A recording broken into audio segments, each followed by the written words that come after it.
વચનામૃત ગઢડા મધ્યનું 33મું, નિષ્કામી વર્તમાનનું, તારીખ 3/9/1823 બુધવાર. સંક્ષિપ્ત સાર પહેલો.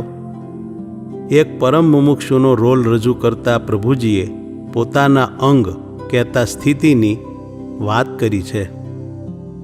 સાર બીજો.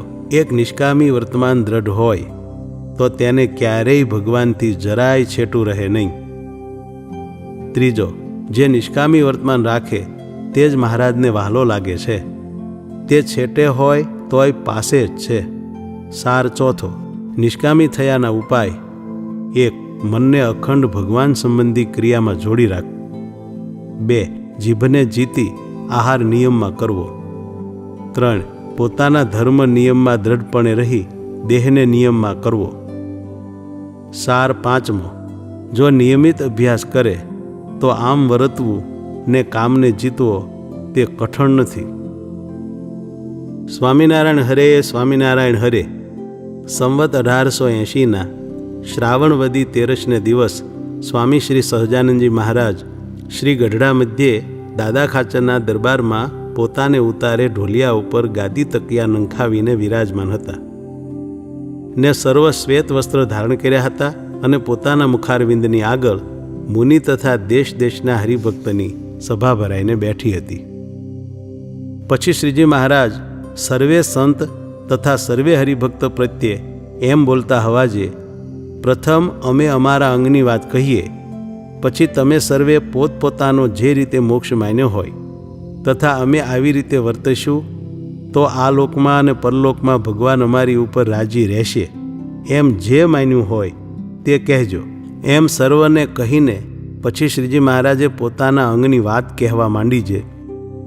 અમને તો જે પદાર્થમાં હેત જણાય તો તેનો ત્યાગ કરીએ ત્યારે સુખ થાય, અને ભગવાનના ભક્ત વિના જે મનુષ્ય માત્ર અથવા પદાર્થ માત્ર તેની જો મનમાં સ્મૃતિ થઈ હોય તો તેથી અતિશય છેટું કરીએ ત્યારે સુખ થાય, અને જો ભગવાનના ભક્ત હોય તો તેનો કોઈ રીતે કરીને હૈયામાં અભાવ આવે જ નહીં.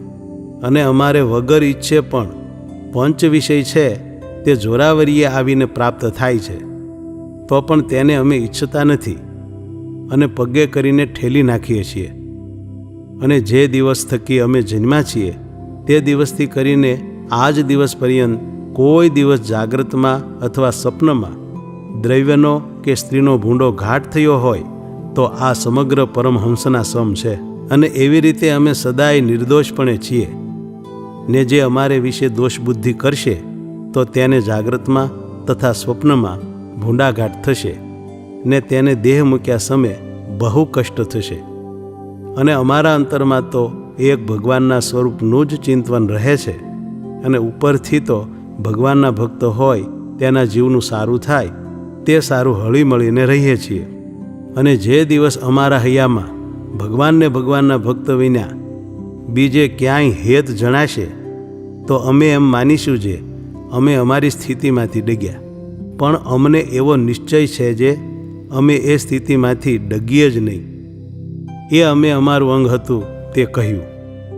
હવે તમે સૌ પોતપોતાનું અંગ હોય તે કહો. પછી સર્વે સંતે તથા સર્વે હરિભક્તે જેવા જેના અંગ હતા તેવા કહ્યા. જે આ લોકને વિશે ને પરલોકને વિશે આવી રીતના અંગમાં અમે રહીએ તો અમારા ઉપર ભગવાન રાજી રહે એવી રીતે કહ્યું. તે સર્વે હરિભક્તના અંગની વ્યક્તિ છે. કોણેક તો ભગવાન વિના બીજે ઠેકાણે વૈરાગ્યનું કહ્યું, અને કોણેક આત્મનિષ્ઠાનું કહ્યું, ને કોણેક ભગવાનને વિશે પ્રીતિનું કહ્યું, ને કોણેક ધર્મમાં રહેવાનું કહ્યું. એવી રીતે બહુ પ્રકારે કહ્યું, પણ શ્રીજી મહારાજે મનમાં જે ધારી રાખ્યું હતું તે કોઈએ ન કહ્યું. પછી શ્રીજી મહારાજ બોલ્યા છે, એક નિષ્કામી વર્તમાન દ્રઢ હોય તો તેને આ લોકમાં તથા પરલોકમાં કોઈ ઠેકાણે ભગવાનથી છેટું રહે નહીં, અને અમારે પણ તે ઉપરથી કોઈ દિવસ હેત ઓછું થાય નહીં. અને અમે અહીંયા ટક્યા છીએ તે પણ અહીંયાના હરિભક્તને અતિ નિષ્કામી વર્તમાનનો દ્રઢાવ દેખીને ટક્યા છીએ. અને જેને નિષ્કામી વર્તમાન દ્રઢ હોય તો તે થકી અમે 1000 ગાઉ છેટે જઈએ તો પણ તેની પાસે જ છીએ, અને જેને તે નિષ્કામી વર્તમાનમાં કાચપ છે ને તે જો અમારી પાસે રહે છે તોય પણ તે લાખ ગાઉ છેટે છે. અને અમને નિષ્કામી ભક્ત હોય તેના જ હાથની કરી સેવા ગમે છે. માટે આ મૂળજી બ્રહ્મચારી છે તે અતિશય દ્રઢ નિષ્કામી છે, તો અમને એની કરેલી સેવા અતિશય ગમે છે. અને બીજો કોઈ સેવા ચાકરી કરે તો તે એવી ગમતી નથી. અને અમે જે વાર્તા કરીએ છીએ તેને વિશે પણ નિષ્કામી વર્તમાનનું જ અતિશય પ્રતિપાદન થાય છે. અને અમે જે દિવસ થકી પ્રકટ થયા છીએ તે દિવસ થકી નિષ્કામી વર્તમાનને જ અતિશય દ્રઢ કરતા આવીએ છીએ.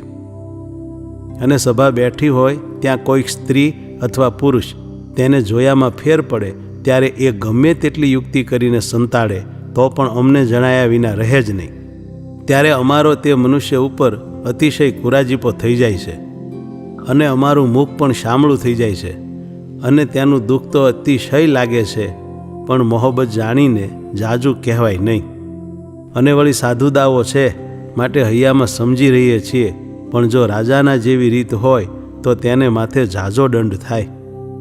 માટે સર્વે મોટા પરમહંસ તથા મોટી મોટી બાઈઓ તેને અમે મોરથી જ કહી રાખ્યું છે જે સત્સંગમાં કોઈ પુરુષને તથા કોઈ સ્ત્રીને કદાચિત જો નિષ્કામી વર્તમાનમાં ફેર પડે તો અમને સંભળાવશોમાં. શા માટે જે જ્યારે અમે એવી વાર્તા સાંભળીએ ત્યારે જેમ વાંજ્યાને ઘેર દીકરો આવ્યો હોય ને તે મરી જાય ને તેને જેવો શોક થાય તેવો અમારે પણ શોક થાય છે. તથા મનમાં એમ વિચાર થઈ જાય છે જે બધા સત્સંગને મૂકીને જતા રહીએ.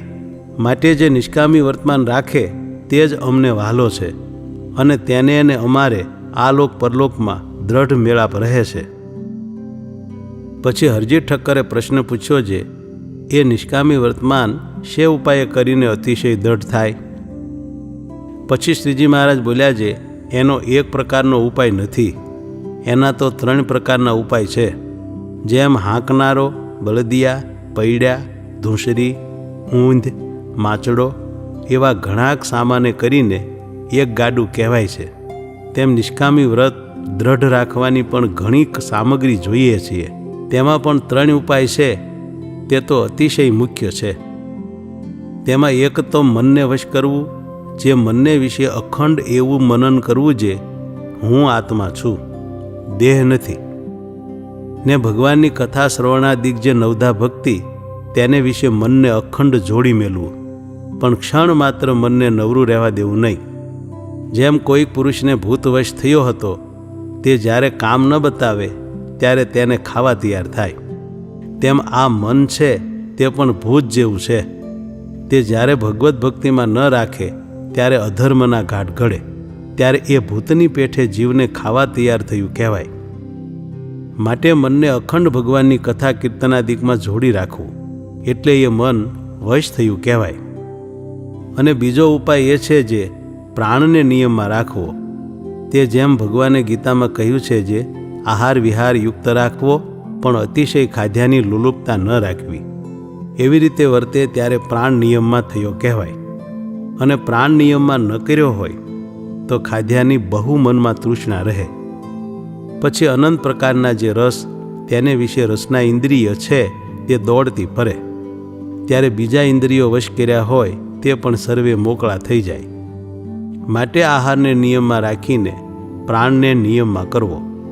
અને ત્રીજો ઉપાય એ છે જે આ સત્સંગને વિશે જેને જેને જે નિયમ કહ્યા છે તેમાં દેહને રાખીને દેહને નિયમમાં કરવો.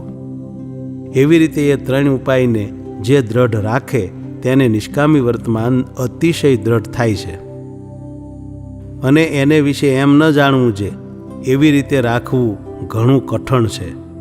કેમ જે સાધુ જ હોય તેને તો એમ રાખવું કાંઈ કઠણ છે નહીં.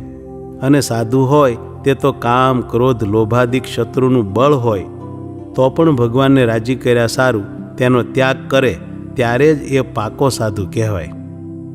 અને મનુષ્ય દેહ કરીને ન થાય એવું શું છે? જે નિત્ય અભ્યાસ રાખીને કરે તે થાય છે. જેમ કૂવાના કાંઠા ઉપર મહાકઠણ પથ્થરો હોય છે તેને વિશે નિત્ય પાણીને સિંચવું, તેને કરીને નરમ દોરડી છે તે પણ કાપા પાડે છે.